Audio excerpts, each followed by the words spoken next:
কে দিল তোর মুখের হাসি, কে দিল তোর মুখের হাসি, এত মধুর কথা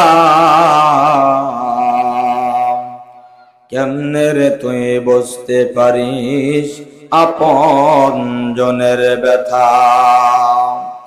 লতা গাছে কে দিল রে এত বড় কদম, লতা গাছে কে দিল রে এত বড় কদম,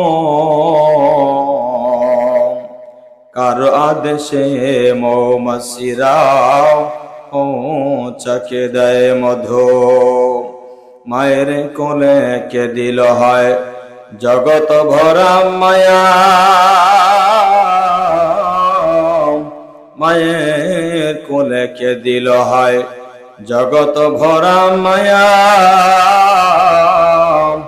কার আদেশে গাছতলায় বসলে পাই ঠান্ডা ঠান্ডা ছায়া। লা ইলাহা ইল্লাল্লাহ, জবান খুলে পড়ুন লা ইলাহা ইল্লাল্লাহ।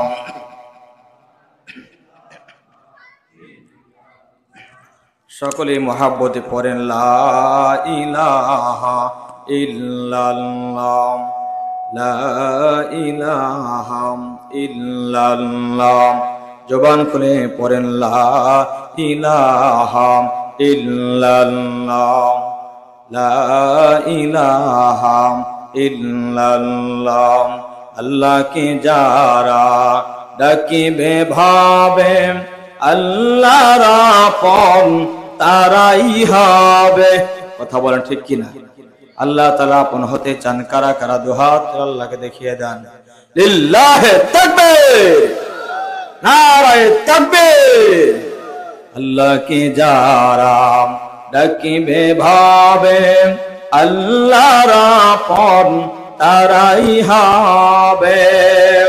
ইহকালে শান্তি পরকালে মুক্তি, ইহকালে শান্তি পরকালে মুক্তি দেবেন তারে আল্লাহ তাআলা। লা ইলাহা ইল্লাল্লাহ, জবান খুলে পড়েন লা ইলাহা ইল্লাল্লাহ, লা ইলাহা ইল্লাল্লাহ, লা ইলাহা ইল্লাল্লাহ, লা ইলাহা ইল্লাল্লাহ, লা ইলাহা ইল্লাল্লাহ, লা ইলাহা ইল্লাল্লাহ। মুহাব্বতে পড়েন লা ইলাহা ইল্লাল্লাহ, লা ইলাহা ইল্লাল্লাহ মুহাম্মাদুর রাসূলুল্লাহ সাল্লাল্লাহু আলাইহি ওয়াসাল্লাম। লাগিয়া কান্দ মানুষ, কার লাগিয়া হাসো, কার লাগিয়া কান্দ তুমি,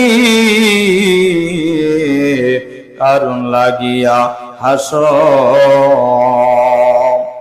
যে তোমারে করল সৃজন, যে তোমারে করল সৃজন, তাকে ভুলে গেছ।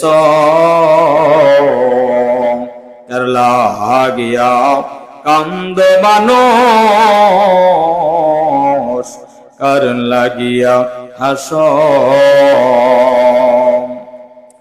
এই পৃথিবীর মালিক যিনি,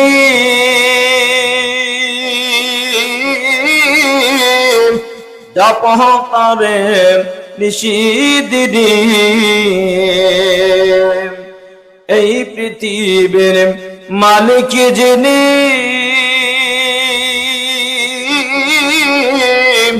জাপতারে নিশিদিনী। যার হাতে সবার মরণ, তাকে ভুলে গেছ। करला हागिया कामद मानुष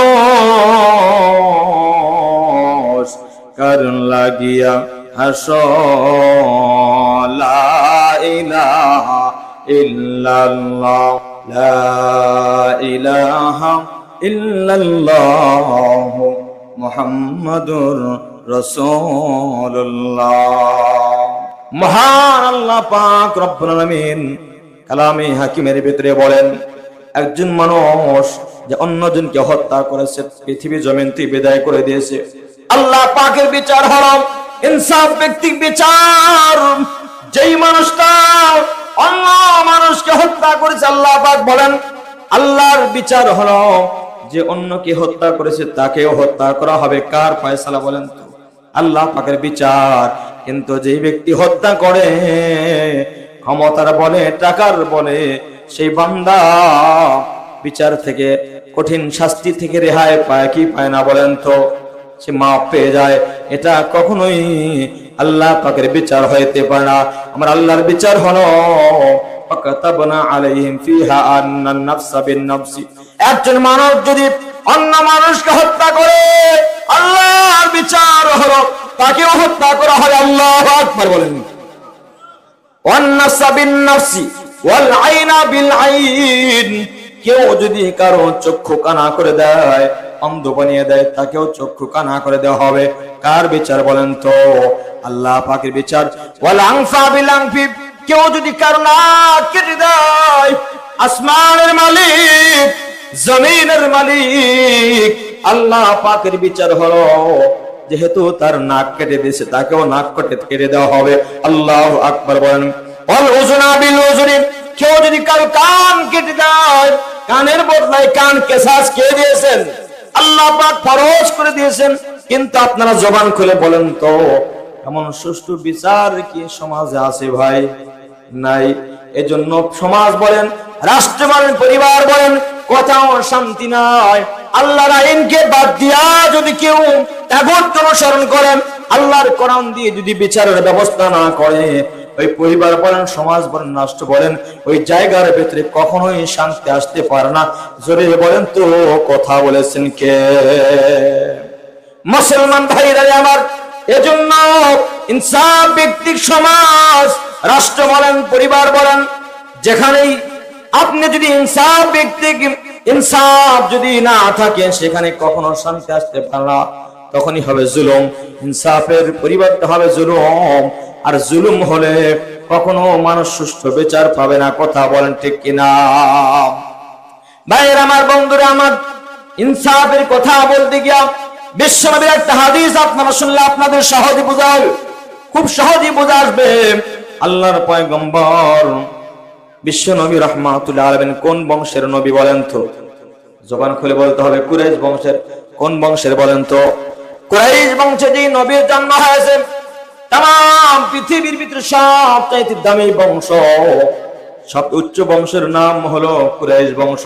আল্লাহু আকবার বলতে হবে। এজন্য কুরাইশ বংশের ভিতরে আমার নবী রাহমাতুল লিল আলামিন কি আল্লাহ পাক রব্বুল আলামিন প্রেরণ করেছেন।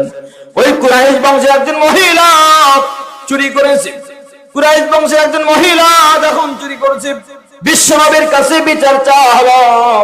বিশ্ব নবী রাহমাতুল্লাহ আলামিনের কাছে যখন বিচার দেওয়া হলো, আল্লাহর পয়গম্বর, এই মহিলাটা চুরি করেছে, বিদায়ী আপনি একটু তার বিচার ব্যবস্থা করেন। আমার নবী বিশ্ব নবী রাহমাতুল লিল আলামিন ডাক দিলেন, বললেন অমুক দিনে তোমরা আমার কাছে চলে আসবা, বিচার করা হবে। আল্লাহু আকবার বলেন। আপনারা বলেন তো, বিশ্ব নবীর চাইতে শ্রেষ্ঠ বিচারক কি তাম পৃথিবীর ভিতরে খুঁজলে পাওয়া যাবে নাকি? পাওয়া যাবে না। আল্লাহ পাক তাকে আল্লাহ পাক রব প্রেরণ করেছেন ইনসাফ শিক্ষা দেওয়ার জন্য। তাম পৃথিবীর ভিতরে ইনসাফ থাকে, তখন জুলুমের মতো অন্ধকারে বিদায় ঘন্টা বেজে যাবে। কিন্তু ইনসাফ নাই, জুলুম আছে না নাই? এমন জুলুম 16টি বছর আমরা দেখেছি, সুষ্ঠু বিচার নাই। একজন পতিতা মহিলা, সুদখোর, হারামখোর, জেনাকার, এবার চোর, বাটপার, লম্পট, খচ্চর, চোর, ডাকাত, রাস্তায় রাস্তায় ওপেনে ঘুরে বেড়ায়, কিন্তু আলেমদের হাতে হাত করা, পায়ে বেরি এবং কোমরে রশি বেঁধে জেলখানার দিয়ে নিয়ে গেছে। কথা বলেন ঠিক কিনা? আপনাদের কি মনে হয় এটা কি সুষ্ঠু বিচার নাকি? এটা সুষ্ঠু বিচার নয়।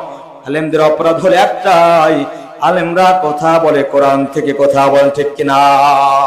কোরআন থেকে যখন কথা বলেন, একজন সুদখোর হারামখোর তার গায়ে লাগবে কি লাগবে না? সুদ খায় তার গায়ে লাগবে। যে ব্যক্তি জেনা করে, ব্যভিচার করে, জেনার বিরুদ্ধে কথা বললে তাকে লাগবে কি লাগবে না? লাগার কিচ্ছু নাই। কোরআনের কথা তামাম পৃথিবীর মানুষ, আলেম ওলামা যে কথা বলে, এই কথাগুলো কি আলেম ওলামার কথা না আল্লাহ পাকের কথা? আল্লাহ পাকের কথা যদি হয় তাহলে তো গায়ে লাগার কথা নয়। এজন্য বিশ্ব নবী রাহমাতুল আলামিন বলেন, অমুক দিন এসে যাবে, কোরআন দিয়ে সুষ্ঠু বিচার করা হবে। মুসলমান ভাইয়ারে আমার, কবির মনোযোগ কথাগুলো শুনবেন। আল্লাহর পয়গম্বর বিশ্ব নবী রাহমাতুল্লাহ বললেন, অমুক দিন আসবা, তোমার সুষ্ঠু বিচার হবে। এবার সাহাবীরা যখন ভিতরে ভিতরে সমালোচনা শুরু হলো, কি সমালোচনা শুরু হলো?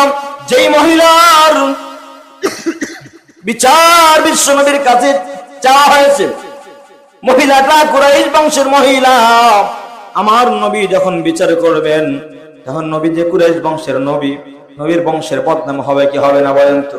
নবী যেহেতু কুরাইশ বংশের মানুষ, চুরি যে করেছে সেই মহিলাটা কুরাইশ বংশের মহিলা।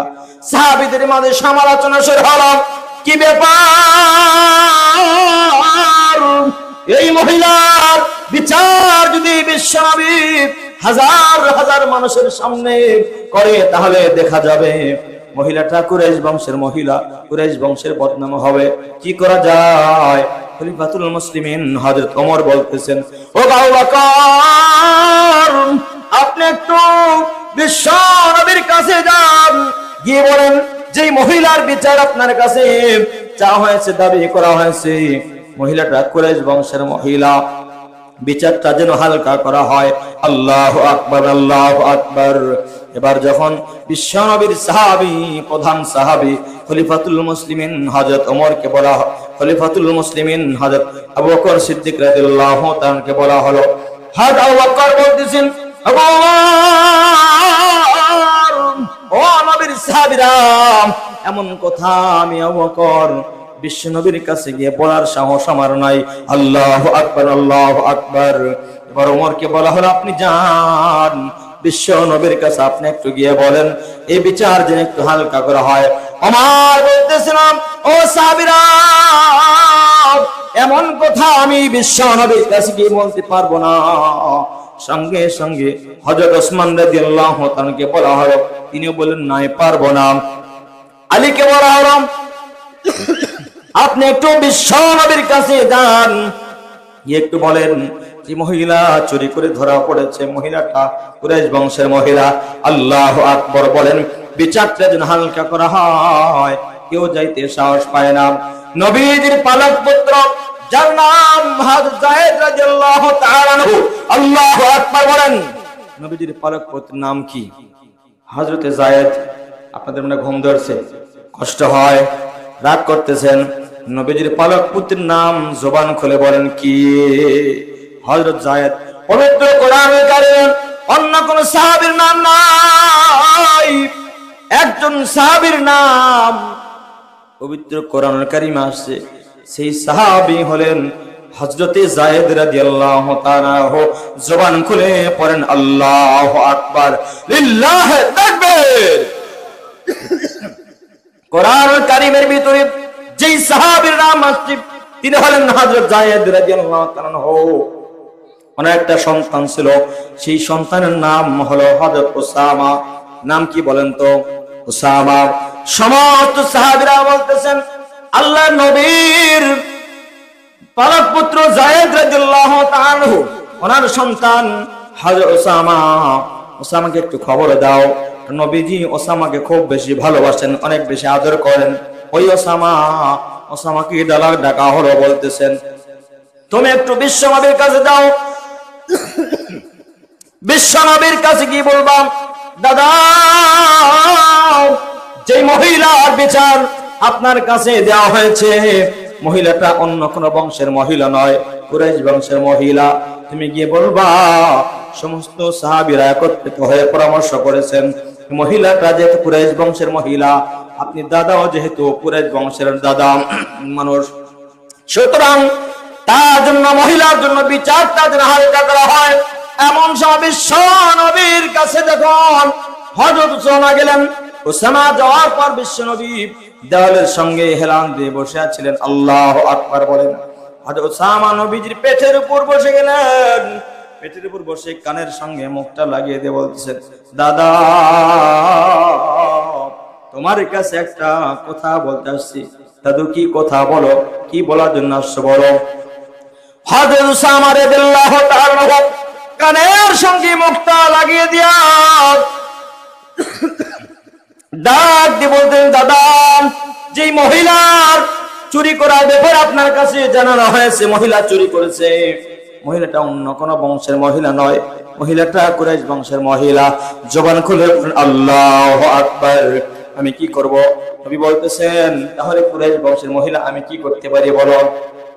হযরত উসামা বলতেছেন, দাদা সমস্ত সাহাবীরা পরামর্শ করেছেন, মহিলাটা যেহেতু কুরাইশ বংশের মহিলা, আপনি যেহেতু কুরাইশ বংশের নবী, সুতরাং আপনি একটু মহিলার জন্য বিচারটা একটু হালকা করেন। জবান খুলে পর আল্লাহু আকবার। যেই মাত্র বলছেন, সমস্ত সাহাবীরা বললেন কুরাইশ বংশের মহিলা, এজন্য বিচারটা হালকা করেন। আমার নবী দেওয়াল হেলান দিয়ে বসেছিলেন। এমন সময় নবী আমার রাগান্বিত হয়ে দাঁড়িয়ে গেছে, চক্ষু দুইটা লাল হয়ে গেছে, চিৎকার নবীর আওয়াজ বেরিয়ে গেছে, উচ্চ আওয়াজটা উঁচু হয়ে গেছে। আর বলতেছেন, সাহাবীরা কে তোমাদের এমন সাহস দিল, এমন সাহস তোমরা কই পাইলাম? আমার আল্লাহ বলেন, আস-সারিকু ওয়াস-সারিকাতু ফাকতউ আইদিয়াহুমা। জবান খুলে পড় আল্লাহু আকবার। চোর পুরুষ কত মহিলা হোক, তার হাত কেটে দেওয়ার বিধান জোরে বলেন তো দিয়েছেন কে? আমার নবী বলেন, আল্লাহ পাক বলেন, সারিক ওয়া সারিকাতু, চোর পুরুষ হোক মহিলা হোক, ফাকতউ আইদিয়াহুমা, তার হাত কেটে দাও। সাহাবীরা রে, তোমরা এই কথা কেমনে আল্লাহর কথা না মেনে তোমরা নিজেদের কথা কেমনে তোমরা পরামর্শ দিলা যে মহিলা যেহেতু কুরাইশ বংশের মহিলা, বিচারটা হালকা করা হোক। সাহাবীরা রে, ওই মহিলার জায়গায় যদি আমার কলিজার টুকরা ফাতেমা রাদিয়াল্লাহু তাআলা হতাম, আমি নবী নিজের হাতে ধারালো অস্ত্র দিয়া আমার কন্যা ফাতেমার হাত আমি নবী হাজার হাজার মানুষের সম্মুখে করে সুষ্ঠু বিচার করে দিতাম। আল্লাহু আকবার বলেন, লিল্লাহি তাকবীর। তাহলে সুষ্ঠু বিচার, এটা কি বিচার? সুষ্ঠু বিচার সবার জন্যই, সমাজের জন্য। বাংলার জমি যখন কখনো যদি ইসলাম আসে, ওই সময় দেখবেন পুরো বাংলাদেশ শান্তির রাষ্ট্র হয়ে যাবে। কথা বলেন ঠিক কিনা? ইসলাম ছাড়া শান্তি আসতে পারে না। কথা বলেন ঠিক কিনা? এক নম্বর ইনসাফ। এক নম্বর কি বলেন তো? ইনসাফ। ইনসাফ প্রতিষ্ঠা করার জন্য ইসলামী আন্দোলন দরকার আছে না নাই? আছে না নাই? ইসলাম বড় প্রয়োজন। ইসলাম আসলে প্রত্যেকটি মানুষ সুষ্ঠু বিচার পাবে, প্রত্যেকটি মানুষ, সমাজের প্রত্যেকটি মানুষ শান্তিতে ঘুমাবে। কথা বলেন ঠিক কিনা? মুসলমান বান্ধবী আমার, প্রথম যে কথাটি বললাম, আমার আল্লাহ পাক বলেন ইনসাফ। ইন্নাল্লাহা ইয়া'মুরু বিল আদল। এক নাম্বার আল্লাহ পাক নির্দেশ দিয়েছে ইনসাফের কথা। দুই নাম্বার ইন্নাল্লাহা ইয়া'মুরু বিল আদলি ওয়াল ইহসান। দুই নাম্বার হলো ইহসান, ভালো ব্যবহার। ভালো ব্যবহার সবচেয়ে যে মানুষ দুইটা বেশি ভালোবাসা পাবার কথা, যে মানুষ দুইটা বেশি ভালো ব্যবহার পাওয়ার কথা, সেই দুইটা মানুষ হলো মা আর বাবা। জবান খুলে বলেন ঠিক কিনা? দুইটা মানুষ সবচেয়ে ভালো ব্যবহার পাওয়ার যোগ্য দুইটা মানুষ কে কে বলেন তো? মা আর বাবা। কিন্তু তামাম বিশ্বের ভিতরে, তামাম সমাজ বলেন, রাষ্ট্র বলেন, যেদিকে আপনি তাকান সব জায়গায় দেখবেন দুইটা মানুষ বড় অসহায়, দুইটা মানুষ বড় মাজলুম। কথা বলেন ঠিক কিনা? আজকে আপন সন্তান মার গায়ে আঘাত করে, বাবার গায়ে, বৃদ্ধ বাবার গায়ে আঘাত করে, এমন সন্তান সমাজে আছে না নাই? তাম সমাজের ভিতরে সমস্ত বন্ধু বান্ধব আপনজন সবাইকে ভালো লাগে, কিন্তু দুইটা মানুষকে সহ্য করতে পারে না। আপনারা বলেন তো এমন সন্তান সমাজে আছে না নাই? অথচ দুইটা মানুষকে যদি ভালোবাসেন দুনিয়াতেও লাভ আখিরাতেও লাভ। কে বলেছেন বলেন তো? আল্লাহ পাক বলেন ইন্নাল্লাহা ইয়া'মুরু বিল আদলি ওয়াল ইহসান।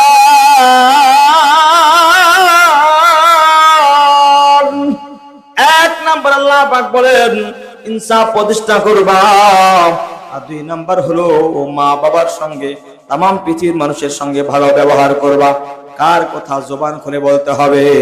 এজন্য মা বাবার সঙ্গে যদি কোনো মানুষ অসৎ আচরণ করে তাহলে দুনিয়াতেও বরবাদ আখিরাতেও ধ্বংস আছে না নাই?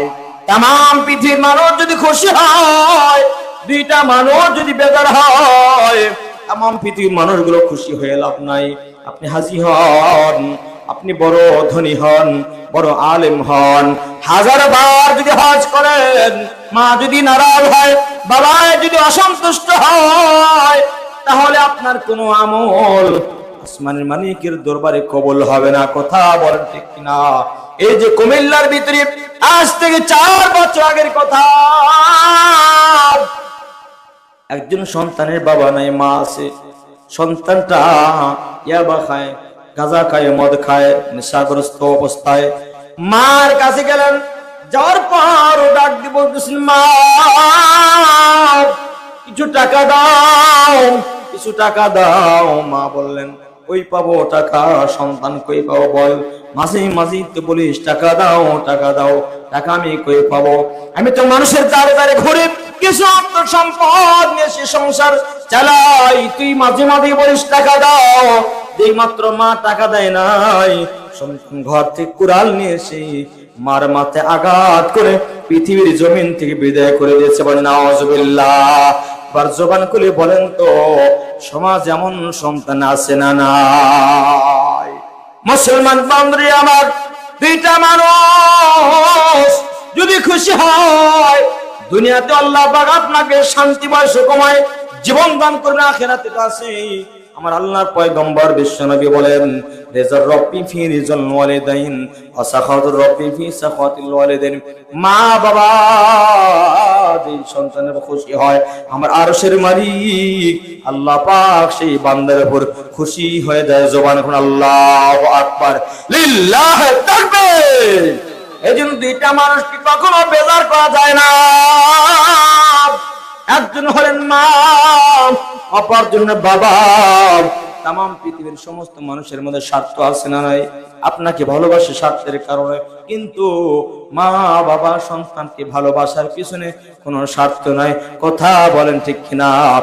দুইটা মানুষকে বেশি বেশি ভালোবাসতে পারবে ইনশাআল্লাহ। কারা কারা মা বাবাকে বেশি ভালোবাসবেন? দুইটা হাত আল্লাহ তাআলাকে দেখিয়ে দেন।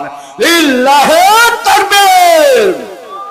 মুসলমান বান্ধবী আমার, যে কথা বলতেছিলাম, মা বাবা সবচেয়ে সন্তানের কাছে বেশি ভালোবাসা, বাবার যোগ্যতা রাখে, অধিকার রাখে। কারণ হলো আমার আল্লাহ পাক রব্বুল আলামিন কোরআন কারিমে সূরা বনী ইসরাঈলের ভিতরে বলেন ওয়াকাদা রাব্বুকা আল্লা তা'বুদু ইল্লা ইয়্যাহু ওয়া বিল ওয়ালিদাইনি ইহসানা।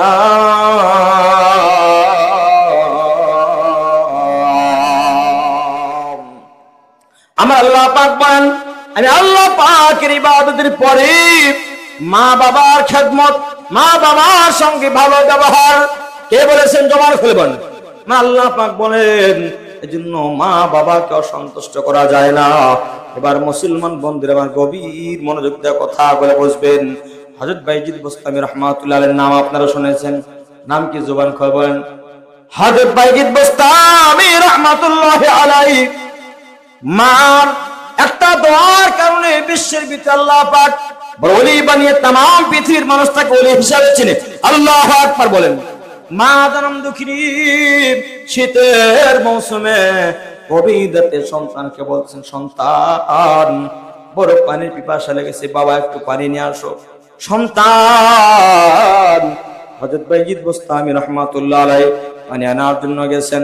পানি আনার জন্য যেই মাত্র পানি আসেন, এসে মার চেহারার দিকে তাকিয়ে মা, জনম দুঃখিনী মা ঘুমিয়ে গেছে। এমন সময় বাইজিদ বোস্তামি রাহমাতুল্লাহ আলাইহি চিন্তা করলেন, মা আমার পানি চেয়ে ঘুমিয়ে গেল, কখন যেন রাত্রি বেলায় আমার কাছে পানি চায়, যদি আমি পানি তাকে মাকে না দিতে পারি মা আমার কষ্ট পাবে। এজন্য মায়ের মাথার পাশে সারাটি রাত দাঁড়িয়ে দাঁড়িয়ে গেলাস হাতে কাটিয়ে দিয়েছে। আল্লাহু আকবার বলেন।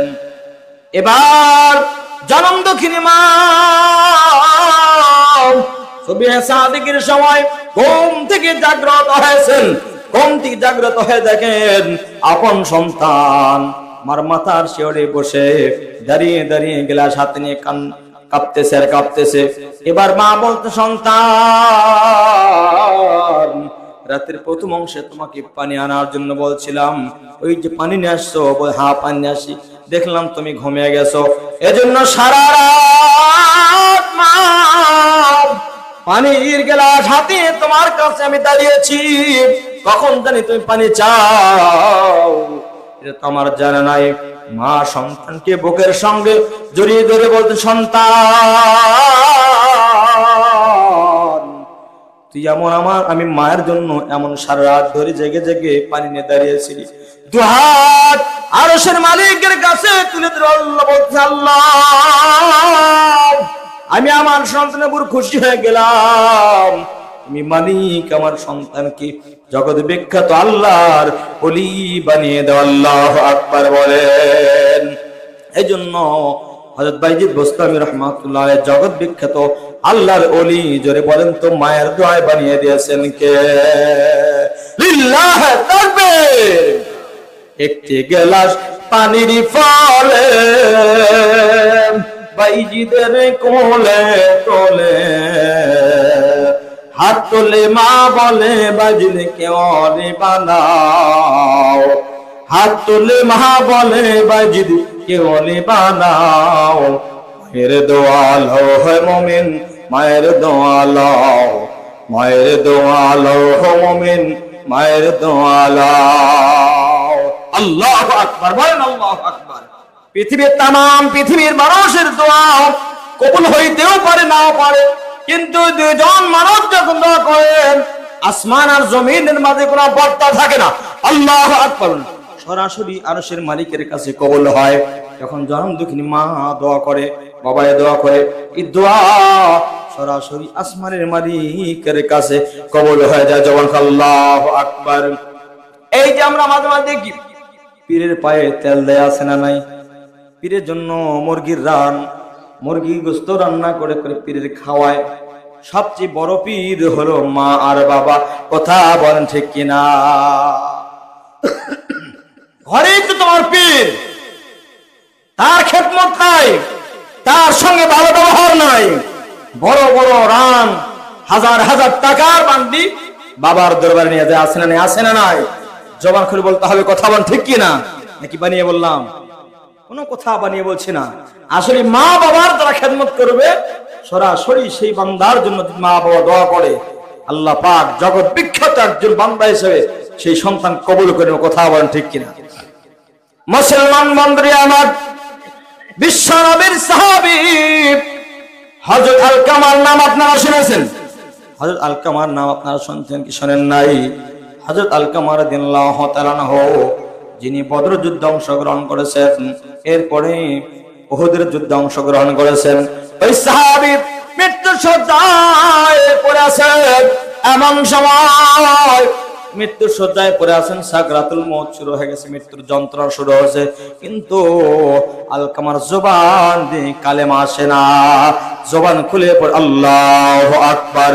একটা কারণ, মুরব্বীদের সঙ্গে যদি কেউ বেয়াদবি করে, মা বাবার সঙ্গে যদি কেউ বেয়াদবি করে, দুনিয়ার ভেতরে তিনটা মুসিবত আল্লাহ পাক তার মাথায় চাপিয়ে দেয়।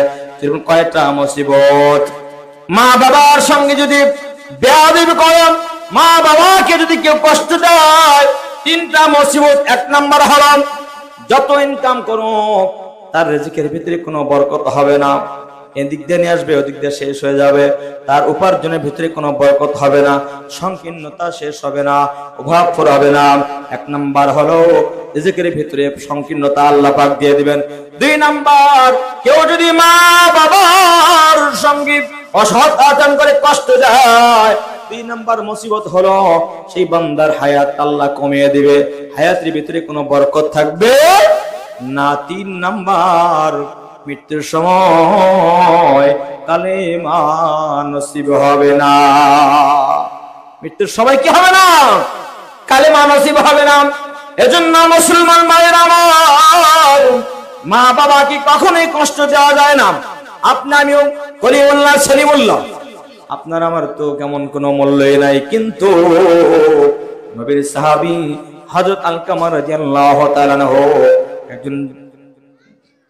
একজন বড় একটা সাহাবী, সেই সাহাবী মৃত্যু শয্যায় পড়ে আছে, কিন্তু তার জবানে কালেমা আসতেছে না। বিশ্বনবীর সাহাবী হযরত আলকামা রাদিয়াল্লাহু তাআলা আনহু যখন কালেমা আসতেছে না, মৃত্যু শয্যায় পড়ে আছে, আলকামার স্ত্রী দৌড়ে বিশ্বনবীর কাছে আসলেন। আসার পর বলছে, ইয়া রাসূলুল্লাহ, আমার স্বামী আলকামা মৃত্যু শয্যায় পড়ে আছে, কিন্তু তার জবান দিয়ে কালেমা আসে না। আমার নবী বললেন, কারণ কি? আমার সাহাবী আলকামা বদর যুদ্ধে অংশগ্রহণ করেছেন, উহুদের যুদ্ধে অংশগ্রহণ করলো, কিন্তু তার জবানে কেন কালেমা আসবে না? জানার দরকার, জোরে বলেন আছে না নাই? কেন কালেমা আসবে না? কারণ কি? এবার বিশ্বনবী বেলাল রাদিয়াল্লাহু তাআলা হযরত আলী রাদিয়াল্লাহু তাআলা দুইজন সাহাবীকে আলকামার কাছে পাঠিয়ে দিয়ে বললেন, যা দুইজন সাহাবী যাও, আলকামার 2 কানের গোড়ায় তোমরা বসে যাবা আর জিকির করবা, লা ইলাহা ইল্লাল্লাহ, লা ইলাহা ইল্লাল্লাহ। এমন করে যখন 2টা কানের গোড়ায় তারা কালেমার তালকিন করলেন, কিন্তু আলকামার জবান দিয়ে কালেমা আসতেছে না। জবান খুলে আল্লাহু আকবার, কালেমা আসে না, কালেমা আসে না। বেলাল দৌড়ে বিশ্বনবীর কাছে আসলেন, ইয়া রাসূলুল্লাহ, হাজার হাজার বার আলকামার কানের গোড়ায় আমরা কালেমা তালকিন করলাম, কিন্তু আলকামার জবান দিয়ে কালেমা আসতেছে না। আমার নবী বললেন, আলকামার মা কি বেঁচে আছে না দেখো, আলকামার বাবা কি বেঁচে আছে নাকি? বেলাল দৌড়ে চলে গেলেন, হযরত আলকামার কাছে গেলেন। যাওয়ার পর আলকামার বিবিকে ডাক দিয়ে বলতেছেন, আলকামার মা বাবা বেঁচে আছে নাকি? আলকামার বিবি বলতেছেন, তার বাবাই নাই, মা জনম দুঃখিনী এখনো বেঁচে আছে। জবান খুলে পড়েন আল্লাহু আকবার। আলকামা কি বলতে, আলকামার স্ত্রীকে বেলাল বলতেছেন, তাহলে মা জনম দুঃখিনী কোথায়? বলতেছেন, এই বাড়িতে থাকে না, অন্যের বাড়িতে থাকে। হযরত বেলাল বলছে, কারণ কি? আপন সন্তানের বাসায় নাই, অন্যের বাসায় কেন থাকে? জানার দরকার আছে না নাই? যেই বলছেন আপন সন্তানের বাসায় নাই, অন্যের বাসায় থাকে। এবার বেলাল, হযরত বেলাল রাদিয়াল্লাহু তাআলা চলে গেলেন। যাওয়ার পর বলছেন, মা আপন সন্তানের বাসায় থাকেন না, অন্যের বাসায় কেন থাকেন? আমার মা ডাক দেন, বেলাল, পুরাতন কষ্টে তুমি আর জাগে, আবার আমি মাকে কষ্ট দিও না। আল্লাহু আকবার বলেন। এবার মাকে সালাম দিল, বললেন, আল্লাহর নবী আপনাকে ডাকছেন। মা দৌড়ে বিশ্ব নবীর কাছে গেলেন, যার বলুন, ইয়া রাসূলুল্লাহ, আপনি কি আমাকে ডাকছেন? ইয়া ও মা, হ্যাঁ অবশ্যই ডাকছি। কারণ কি? আপনি বলেন তো আপনার সন্তান আলকামা কেমন আছে? মা জনম দুঃখিনী বলতেন, ইয়া রাসূলুল্লাহ, আমার সন্তান কেমন আছে আমি বলতে পারবো না। কেন বলতে পারবেন না? আপনি কোথায় থাকেন? আপনার সন্তান কোথায় থাকে? মা বলতেছেন, আমি তো অন্যের বাসায় থাকি, আমার সন্তান তার বাসায় থাকে। আপনি আপনার সন্তানের বাসায় থাকেন না, অন্যের বাসায় কেন থাকেন আপনি বলুন। মা চোখের পানি ছেড়ে দিয়ে বলেন, ইয়া রাসূলুল্লাহ, পুরাতন কষ্টের কথা মনে করে দিই আমি মা সহ্য করতে পারবো না। আল্লাহু আকবার বলেন। যেই মাত্র বলছেন আমার নবী ডাক দিয়ে বলতেছেন, মা আপনি কি জানেন আপনার সন্তান কেমন আছে? মা বলতেছেন, ইয়া রাসূলুল্লাহ আমি বলতে পারবো না আমার সন্তান কেমন আছে। কেন বলতে পারবেন না? মা বলতেছেন, আমি আমার সন্তানের খোঁজ খবর রাখি, কিন্তু সন্তান আমার পাশে নাই, এজন্য বলতে পারবো না। আমার নবী ডাক দিয়ে বলেন, মা আপনার সন্তান মৃত্যু শয্যায় পড়ে আছে, তার জবান দিয়ে কালেমা আসতেছে না। মা জানান তোকে চোখে পানি ছেড়ে দেয়া বলতেছে, আল্লাহর পয়গম্বর আমার সন্তান মৃত্যু শয্যায় পড়ে আছে, কিন্তু জবানে কালেমা আসবে না কেন? আমার সন্তান তো বদর যুদ্ধে অংশগ্রহণ করেছে, উহুদের যুদ্ধের অংশগ্রহণ করেছে, কিন্তু জবানে কেন কালেমা আসবে না? যেই মাত্র বলছেন আমার সন্তান বদর যুদ্ধে অংশগ্রহণ করেছে, উহুদের যুদ্ধের ভিতরে অংশগ্রহণ করেছে, কিন্তু আমার সন্তানের জবান দিয়ে কালেমা আসবে না কেন? আমার নবীজির বুঝতে আর বাকি নাই, কথা বলেন ঠিক কিনা? এবার আমার নবী বলতেছে, আপনার সন্তান আলকামা মনে হয় আপনার সঙ্গে বেয়াদবি করেছে। এবার বিশ্ব নবীর কথা শুনে আলকামার মা বলতেছেন, ইয়া রাসূলুল্লাহ এই কথা আমি আর বলতে চাচ্ছি না। আমার নবী বলেন, এই মুহূর্তে যদি আপনার সঙ্গে আপনার সন্তান বেয়াদবি করে থাকে, আপনি যদি মাফ না করে দেন, আপনার সন্তান মৃত্যু শয্যায় পড়ে আছে, কিন্তু জবানে কালিমা আসবে না, চিরস্থায়ী জাহান্নামী হয়ে যাবে, কথা বলেন ঠিক কিনা? কবুল হাজির সওয়াব মিলে, একটি হাজির সওয়াব মিলে, মাকে একবার দেখিলে দেখিলে, মা কেন এত দামি জানে না সকলে, বলেন মা কেন এত দামি জানে না সকলে, জানতো যদি পড়তো তারা কোরআন হাদিস খোলে। লিল্লাহি তাকবীর। মুসলমান বান্ধবী আমার, এবার বিশ্ব নবী ডাক দিয়ে বলতেছেন, আপনার সন্তানকে যদি আপনি মাফ না করে দেন, মৃত্যু শয্যায় পড়ে আছে, কিন্তু তার জবানে কালিমা আসবে না। এমন সময় বিশ্ব নবীর কাছে আলকামার মা বলতেছেন, ইয়া রাসূলুল্লাহ আমার সন্তানকে মাফ করতে চাই। 5 ওয়াক্ত নামাজের জন্য যখন আমি ওযু করি, ওযু করার সময় আমার হাতের আস্তিনগুলো যখন উপরের দিকে ওঠাই, আল্লাহর কসম করে বলি, ইয়া রাসূলুল্লাহ ওই যে আলকামা আমার হাতে আঘাত করেছে, ওই আঘাতের দাগ চিহ্নগুলো যখন আমি মায়ের নজরে পড়ে যায়, আমি আমার সন্তানকে মাফ করতে পারি না। কারণ হলো শৈশবকালে আলকামা যখন ছোট্টবেলায় আলকামার বাবা পৃথিবীর জমিন থেকে বিদায় নিয়ে চলে গেছে, ওই সময় আলকামা ধীরে ধীরে যখন বড় হলো, বড় হয়ে স্ত্রীর কথা শুনে আমি মার গায়ে আঘাত করেছে। এবার জবান খুলে বলেন তো, স্ত্রীর কথা শুনে সন্তান মা বাবার সঙ্গে অসৎ আচরণ করে, এমন সন্তান সমাজে আছে না? না আছে ভাই, আছে। ওই যে একজন সন্তান বাবার হাত পায়ে রশি বেঁধে চোরা জমির আল টেনে টেনে নিয়ে যাচ্ছে, যাওয়ার পরে এবার দেখতেছেন একটা বড়ই গাছ দেখা যায়। বড়ই গাছ তোরা যেই মাত্র নিয়ে গেছেন, বাবা বলছেন, বাবা আর নিয়ে যাস না, আমিও তোর দাদাকে এই পর্যন্ত নিয়ে এসেছিলাম। যেমন কর্ম তেমন ফল, কথা বলবে কিনা? কেউ যদি সন্তান যদি মা বাবাকে কষ্ট দেয়, নিঃসন্দেহে তার সন্তানও তাকে কষ্ট দিবে, কথা বলেন ঠিক কিনা? মা বাবা কোন কষ্ট দিবেন? দুইজন মানুষকে বেশি ভালোবাসবেন, ইনশাআল্লাহ। মুসলমান বান্ধবী আমার, এবার এই মাত্র বলছেন শৈশবকালে তার বাবা দুনিয়া সে অন্ধকার কবরে চলে গেছেন, কিন্তু বড় হয়ে তার স্ত্রী কথা শুনে আমার হাতে আঘাত করেছে। ওই দাগগুলো যখন আমার নজরে পড়ে, সন্তানকে মাফ করতে পারে না।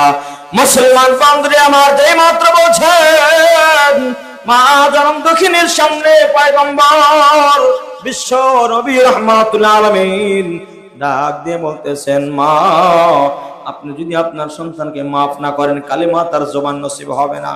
এবার বলতেছেন, বেলাল মদিনার ভিতরে যত খড়ি আছে, লাকড়ি আছে, তুমি জমা করো, একত্রিত করো, আলকামাকে দুনিয়ার আগুনে জ্বালিয়ে পৃথিবীর জমিন থেকে বিদায় করে দিব, তবুও যেন জাহান্নামের আগুনে পড়তে না হয়।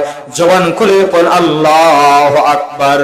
মুসলমান বন্ধুরা আমার, যেই মাত্র বেলাল আগুন লাকড়ি আনার জন্য বের হবেন, বিশ্বনবীর কাছে আলকামার মা বলতেন, ওগো রাহমাতুল আলামিন, পৃথিবীর কোন মার সামনে যদি সন্তানকে আগুনে জ্বালানো হয়, মা সহ্য করতে পারবে না, সুতরাং মাও সহ্য করতে পারবো না। এই মুহূর্তে আমি আপনার পয়গম্বরের সামনে আমি আমার সন্তানকে সমস্ত অপরাধগুলো মাফ করে দিলাম। আল্লাহু আকবার বলেন, লিল্লাহি তাকবীর। যে মাত্র বলছেন মাকে মাফ, মা বলছে সন্তানকে মাফ করে দিলাম, এবার বিশ্বনবী বলতেছেন, যাও দেখো তো আলকামার মাফ করে দিয়েছে, দেখো তো এবার আলকামার জবানের কি অবস্থা। হযরত বেলাল দৌড়ি হযরত আলকামার কাছে গিয়ে দেখেন আলকামা জোরে জোরে দূর থেকে শোনা যায় তার জবান দিয়ে কালেমা বের হইতে শুরু করেছে, লা ইলাহা ইল্লাল্লাহ, লা ইলাহা ইল্লাল্লাহ। মুসলমান জবান খুলে আল্লাহু আকবার, লিল্লাহি তাকবীর, নারে তাকবীর। এজন্য দুইজন মানুষকে কষ্ট দেওয়া যায় না, মা আর বাবা। মুসলমান বন্ধুরা আমার, যেই কথাগুলো বলতেছিলাম, আল্লাহ পাক এক নাম্বার বললেন ইনসাফের কথা। সমাজে যদি, রাষ্ট্রে যদি, পরিবার যদি ইসলাম ইনসাফ আসে, তাহলে জুলুম থাকবে না। কার কথা বলেন তো? আমার আল্লাহ পাকের কথা। ইন্নাল্লাহা ইয়া'মুরু বিল আদলি ওয়াল ইহসানি ওয়া ইতা'i যিল কুরবা ওয়া ইয়ানহা 'আনিল ফাহশা। এক নম্বর ইনসাফ, দুই নম্বর ইহসান, মা বাবার সঙ্গে সৎ আচরণ, ভালো ব্যবহার, তামাম পৃথিবীর মানুষের সঙ্গে ভালো ব্যবহার কথা জোরে বলেন তো বলেছেন কে? আল্লাহ পাক রব্বুল আলামিন বলেছেন। এই দুই নাম্বার হলো ইহসান। কারণ আমার নেবেন হুমা জান্নাতুকা ওয়া নারুকা, তোমার মা বাবাই তোমার জান্নাত, মা বাবা তোমার জাহান্নাম। পৃথিবীর কোন সন্তানের যদি মা বাবা বেজার হয়, অসন্তুষ্ট হয়, ওই সন্তান কখনোই আল্লাহ পাকের জান্নাতে যাওয়া সম্ভব নয়। কথা বলেন ঠিক কিনা? যে দক্ষিণী মা হাইরে আমার করেছে লালন, করেছে লালন, আমি কেমনে দিব ওই দক্ষিণী মায়ের দাফন, কেমনে দিব ওই দক্ষিণী মায়ের দাফন। যে দক্ষিণী মা হাইরে আমার করেছে লালন, করেছে লালন, আমি কেমনে দিব ওই দুঃখিনী মায়ের দাফন, কেমনে দিব ওই দুঃখিনী মায়ের দাফন। লিল্লাহি তাকবীর। আল কোরআনের আলো, আল হাদিসের আলো, কোরআন হাদিস যেখানে, আলেম ওলামা যেখানে,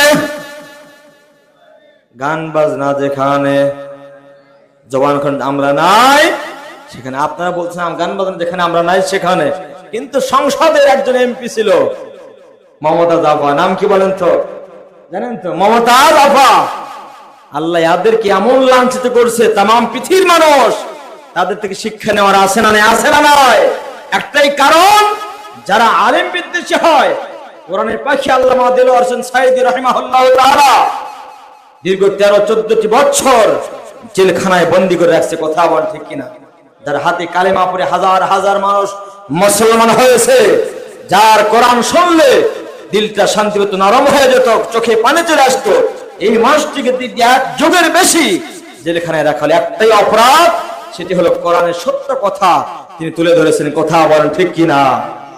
কিন্তু তোমরা তাকে লাঞ্ছিত করতে পারো, কিন্তু তামাম পৃথিবীর মানুষ দেখেছেন নিঃসন্দেহে তিনি একজন কোরআনের পাখি। কথা বলেন ঠিক কিনা? তারকে যারা লাঞ্ছিত করেছে, যারা আলেম বিদ্বেষী হয়, আলেমদের উপর জুলুম করে, নির্যাতন করে, এই সমস্ত মানুষকে আল্লাহ পাক পৃথিবীর জমিন থেকে এমন ভাবে লাঞ্ছিত করে দেয়, তামাম পৃথিবীর মানুষ তাদের থেকে শিক্ষা নিতে পারে। আল্লাহ পাক এইভাবে তাদেরকে লাঞ্ছিত করে। কথা বলেন ঠিক কিনা? আজকে আলেমদের হাতে হাত করা, চোর ঘুরে, লুচ্চা ঘুরে, হুন্ডা ডাকাত, চোর, সন্ত্রাস ওপেন রাস্তায় রাস্তায় ঘুরে বেড়ায়, আর আলেমদেরকে অলতা হয়রানি করে, হাতে হাত করা, পায়ে বেরি, মাজায় রশি বেঁধে বেঁধে নিয়ে যায়। আচ্ছা, আজকাল দেখতেছেন আপনারা, যারা অপরাধী তাদের কোনো শাস্তি নাই, বরং আরামে জেলখানা জন্য তাদের শ্বশুর বাড়ি। জেলখানা মনে হয় তাদের জন্য কি হয়? শ্বশুর বাড়ি। আলেমদের বর্ণনায় তারা যেভাবে বর্ণনাগুলো দিয়েছেন, এই জুলুম কিভাবে তাদের উপর জুলুমগুলো করা হয়েছে। তাদেরকে যখন কষ্ট দেওয়া হয়, রিমান্ডে নেওয়া হয়, যে পরিমাণ কষ্ট দিচ্ছে আলেমদের, ভাষা শুনলে সহ্য করা যায় না। কারণ কি একটাই, সেটা হলো কোরআনের সঠিক কথা, হক কথাগুলো বলার কারণে আলেমদের উপরে এরকম জুলুম নির্যাতন করা হয়েছে। কথা বলে ঠিক কিনা? মুসলমান বান্ধবীরা আমার, অল্প কিছু কথাই বলে শেষ করে দেব। যেই সমাজে, এই রাষ্ট্রের ভিতরে আল্লাহর পয়গম্বরদের উপর জুলুম করা হয়, আলেমদের উপর জুলুম করা হয়, ওই সমাজ আল্লাহ পাক মুসিবত চাপিয়ে দেয়। কথা বলেন ঠিক কিনা? আজকে পরিবার বলেন, সমাজ বলেন, রাষ্ট্র বলেন, কোথাও শান্তি নাই। শান্তি কেমন আসবে? শান্তি আসার মাধ্যম হলো কোরআন। জবান খুলে বলেন ঠিক কিনা? এই কোরআন আল্লাহ পাক যত বিধান দিয়েছেন, পরে 500 আয়াত আল্লাহ পাক বিধান দিয়েছেন, এই কথাগুলোই তো জাতির সামনে আলেম ওলামা তুলে ধরেছেন। যখন সুদখোরের বিরুদ্ধে কথা বলা হয়, সুদখোরের মেজাজ গরম হয়ে যায়। হারামখোরের বিরুদ্ধে কথা বলা হয়, হারামখোরকে লেগে যায়, কষ্ট হয়। আসলেই তো হারাম আর সুদ খাওয়ার জন্য, জেনা ব্যভিচার করার জন্য আল্লাহ তাআলা দুনিয়াতে পাঠায় নাই। জবান খুলে বলেন ঠিক কিনা? ওমা খালাকাতুল জিন্না ওয়াল ইনসা ইল্লা লিয়াবুদুন। জবান খুলে বলেন তো, মানব জাতি এবং জিন জাতিকে আল্লাহ পাক সৃষ্টি করেছেন তার গোলামি করার জন্য। এই কথাগুলো তো আল্লাহ পাকের পয়গম্বর এবং নবীর ওয়ারিস যারা আছেন, আলেম ওলামা, এই কথাগুলো তুলে ধরেছেন। এটাই হলো আলেমদের অপরাধ। কথা বলেন ঠিক কিনা? হকের কথা বলতে গিয়া কত নবীর উপর জুলুম করা হয়েছে, নির্যাতন করা হয়েছে। এটা বর্তমান সমাজ আলেমদের উপর জুলুম হয়, নির্যাতন করা হয়। এটা শুধু বর্তমান নয়, যুগে যুগে যত নবী রাসূল আসছেন তাদের উপর জুলুম করা হয়েছে, হয় নাই? বলেন তো, আমার নবীর উপর কত জুলুম করা হয়েছে। একটাই কারণ, নবী যার কথা বলেছেন, যদি বলেন তো তিনি কে? জবান করে আল্লাহু আকবার। এজন্য হকের পক্ষে আমরা থাকবো ইনশাআল্লাহ। আল্লাহ পাক আমাদেরকে যতদিন বাঁচবো হকের পক্ষে, সত্য পথে আল্লাহ পাক আমাদেরকে থাকার তৌফিক দান করুন। বল আল্লাহুম্মা আমিন। ভয় পাইলে চলবে না মুসলমান, ভয় পাইলে চলবে না। বর্তমান সমাজে আমরা হকের পক্ষে আওয়াজ না দিতে পারি, নাস্তিক মুরতাদরা এমন ভাবে উঠে পড়ে গেছে কোরআনের বিরুদ্ধে। ইনশাআল্লাহ তামাম বিশ্বের সমস্ত মুসলমান, বিশেষ করে বাংলার জমিনে সমস্ত ইমানদাররা যদি আলেম ওলামা, খেলাফত মজলিস, জামাত ইসলাম, ইসলামী আন্দোলন, যত দল মত আছে, সমস্ত দল মত আমরা নির্বিশেষে এক কালেমার পতাকার নিচে দিতে এসে যদি আমরা নারায়ে তাকবীর আল্লাহু আকবার ধ্বনি দিতে পারি, আল্লাহর কসম করে বলি, সেদিন বেশি দূর নয় যেই দিন বাংলার জমিনে কালেমার পতাকা উড়বে। কথা বলেন ঠিক কিনা? লিল্লাহি তাকবীর। মতনৈক্য থাকতেই পারে, কেউ কওমে, কেউ আলিয়া, হেফাজত, কেউ খেলাফত, কেউ মজলিস, কেউ বা জামাত ইসলাম, কেউ ইসলামী আন্দোলন। মতনৈক্যগুলো আমরা নিজেদের জায়গায় রেখে দিই। আমরা এই মুহূর্তে আমাদের কাজ হবে সকলে এক প্ল্যাটফর্মে এসে আল্লাহর দ্বীনের জন্য, ইসলামের জন্য আমরা এক হতে পারবো তো ইনশাআল্লাহ। দেখে একটু তাকবীর দেন তো, লিল্লাহি তাকবীর, নারায়ে তাকবীর। সমাজে এত অশান্তি হওয়ার একটাই কারণ, কোরআন থেকে আমরা অনেক দূরে সরে আছি। কোরআন থেকে আমরা অনেক দূরে সরে আছি। আল্লাহর এই কোরআন দিয়ে যতক্ষণ পর্যন্ত সমাজ আর রাষ্ট্র পরিচালনা করা না যাবে, ততক্ষণ পর্যন্ত সমাজে শান্তি আসতে পারে না। কোরআন দিয়ে শাসন করেন, দেখবেন এই সমাজ প্রত্যেকটা মানুষ, আয়াতটা ধরেছিলাম, সুষ্ঠু বিচার পাবে যদি কোরআন দিয়ে বিচার করা হয়। কথা বলেন কোরআন দিয়ে যদি বিচার করা হয়, ওয়াকাতাবনা আলাইহিম ফিহা আন্নান নাফসা বিন নাফস, তাহলে যে মানুষটা অন্যকে হত্যা করে, আল্লাহর কসম করে বলি, বাংলাদেশে বাইতুল মুকাররম জাতীয় মসজিদের সামনে যদি একজন হত্যাকারীকে যদি স্পষ্টভাবে সবার সামনে জনসম্মুখে যদি ফাঁসির কাস্টে ঝোলানো হয়, আল্লাহর কসম করে বাংলাদেশে কোন ধর্ষণ, কোন চোর ডাকাত খুঁজে পাওয়া যাবে না। কিন্তু কোরআন দিয়ে যে বিচার ব্যবস্থা নাই, আমরা বিচার দিব কার কাছে? বিচার দেওয়ার জায়গা আছে? জায়গা নেই। এজন্য আল্লাহর কসম করে বলি, মুসলমান এখনো সময় আছে, আমরা ওই পথে ফিরে আসি যেই পথে আল্লাহর পয়গম্বর বিশ্বনবী রাহমাতুল আলামিনের জামানায় অল্প সাহাবী কিন্তু তাদেরকে বিজয় দান করেছে। কে বলেন তো? আল্লাহ তাআলা তাদেরকে বিজয় দিয়েছেন। আজও যদি আমরা মুসলমানরা এক প্ল্যাটফর্মে এসে যদি আমরা ইসলামকে বিজয় অর্জন করার জন্য, বাংলার জমি ইসলামকে টিকিয়ে রাখার জন্য, ইসলামকে কায়েম করার জন্য যদি এক প্ল্যাটফর্মে এসে মতনৈক্য যার জায়গায় রাখতে পারি, ইনশাআল্লাহ আল্লাহর কসম করে বাংলার জমিন ইসলাম কায়েম হয়ে যাবে ইনশাআল্লাহ। মুসলমান বন্ধুরা আমার, এক নাম্বার বলেছিলাম ইনসাফ প্রতিষ্ঠিত করা, দুই নাম্বার ইহসান, মা বাবার খেদমত করা। এ ভাই, মা বাবাকে কখনো কষ্ট দিবেন না। মা বাবা যদি কষ্ট পায়, 1000 বার হজ করেন না কেন, কোনো আমল আল্লাহ তাআলার দরবারে কবুল হবে না। কথা বলেন ঠিক কিনা? বন্ধু বান্ধব যাদেরকে খাবার দিতে কোনো সমস্যা হয় না, কিন্তু মা বাবাকে খাবার দিতে চায় না, আসে না? আমি নিজে একটা বৃদ্ধাশ্রমে গিয়েছিলাম, গিয়ে দেখলাম একজন মুরব্বী, বয়স প্রায় 80 বছরের কাছাকাছি চলে গেছে। আমি চোখের পানি আমার চলে আসলো, ডাক দিলাম, চাচা।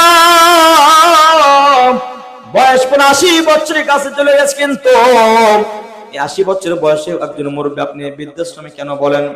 চাচা, আমার চোখের পানি ছেড়ে দেব। ভাতিজা, বাবা তোমাকে আমি চিনি না, তোমার বাসা কোথায়? আমি ডাক দিয়ে বললাম, বগুড়া শেরপুর আমার বাসা। কিন্তু চাচা আপনি বলেন তো, আপনার সন্তান আছে না নাই? আচ্ছা, জবান খুলে বলতেন, চোখের পানি ছেড়ে দিয়ে বলতেছেন, আমার 4টা ছেলে সন্তান, 2টা কন্যা সন্তান। কয়টা ছেলে সন্তান বলেন তো? 4টা ছেলে সন্তান, 2টা কন্যা সন্তান। আমার শুনে খুব অবাক লাগলো, 4টা ছেলে সন্তান থাকার পরেও বৃদ্ধকালে চাচা 80 বছর বয়সে মুরব্বী বৃদ্ধাশ্রমে কেন আপনি পড়ে আছেন? চাচা ডাক দিবেন, ভাতিজা, 4টা সন্তান আমাকে 1 মাস ভাগ করে নিয়েছে। এই সন্তান 1 মাস মা বাবা খাবার দিবে, এরপরে ওই আরেক মাস ওই সন্তান খাবার দিবে, এভাবে সন্তানরা ভাগ করে নিল। আমি বললাম, চাচা আপনার কুড়ি ঘর, যেই ঘরে আপনার 4টা ছেলে সন্তান, 2টা কন্যা সন্তান লালন পালন করেছেন, আপনি কি সন্তানদেরকে ভাগ করেছেন? আচ্ছা, আমার চোখের পানি ছেড়ে দেব। ভাতিজা, আমি আমার সন্তানদেরকে ভাগ করে নেই, কুড়ি ঘরে আমার থাকা জায়গা নাই, রিক্সা চালিয়ে চালিয়ে সন্তানদেরকে মানুষ করেছি। আজকে সন্তানরা বৌমা নিয়ে বড় আনন্দে আছে, কিন্তু ওই যে 1 মাস করে খাবার দায়িত্ব তারা নিয়েছিল, 2-4 মাস পর ওই বৌমা গুলো আর খাবার দিতে চায় না।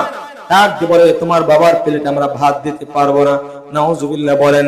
এমন বৌমার, এমন সন্তান সমাজে আছে না নাই? এমন সন্তান দিতে আল্লাহর কসম করে বলি, ওই সমাজে কখনো শান্তি আসতে পারে না। মা বাবার দোয়া সরাসরি আরশের মালিকের কাছে কবুল হয়ে যায়।